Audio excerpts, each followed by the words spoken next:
ये क्या कर रही है तू? फोटोज ऐसे ड्रॉवर में कौन रखता है, वो भी ऐसे लॉक करके? मैं रखती हूँ। पर शालू तुझे पता नहीं है आज क्या हो जाता। अगर ऋषि गलती से भी ये फोटो देख लेता ना तो उसे पता चल जाता कि पारो मेरी बेटी है। मैं इतना बड़ा रिस्क नहीं ले सकती थी, इसीलिए मैंने वो सब पैर मुड़ने का दिखावा किया और भाल भाल बच गया।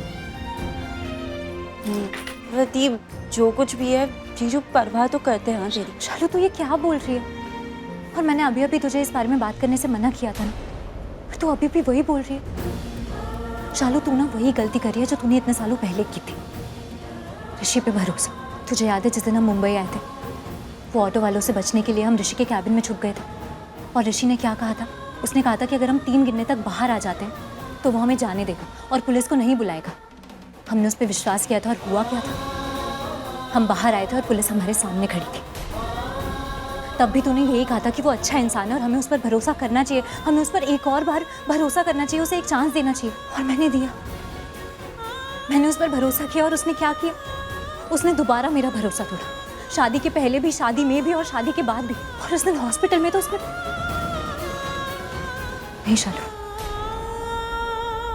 मैं ये गलती दोबारा नहीं करूंगी और तू भी मत कर। उसकी मीठी मीठी बातों में या ये परवाह करने वाले दिखावे पे मत जा। वो ना बहुत मतलबी इंसान है। उसे जब कुछ चाहिए होता है ना तो उसके लिए वो कुछ भी करता है। आज वो क्यों आए थे? क्या चाहिए था उनको? मुझे नहीं पता। मुझे नहीं पता है कि उसे मुझसे क्या चाहिए, लेकिन मुझे इतना पता है कि उसे ये पता है कि हम कहाँ रहते हैं।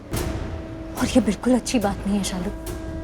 हमें कैसे भी करके 3 दिन के अंदर यहाँ से निकलना ही पड़ेगा। बस 3 दिन, और फिर मैं पारो को लेके यहाँ से हम पारो। शालू, पारो कहाँ है? अभी तक तो आ जाना चाहिए था, उसे बहुत देर हो गई है। अरे हाँ, वो मैं भी इन सब चक्करों में भूल गई। तो एक काम कर, तू पारो का पता लगा कि वो कहाँ पहुंची है। मैं तब तक उसके लिए ना खाना बना देती हूँ। हाँ हाँ। भाभी,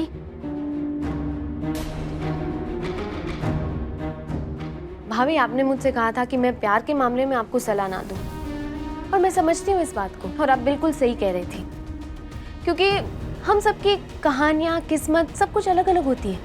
लेकिन बच्चे, सॉरी भाभी, लेकिन आप इस बात पे गलत थी। वो सही नहीं किया आपने।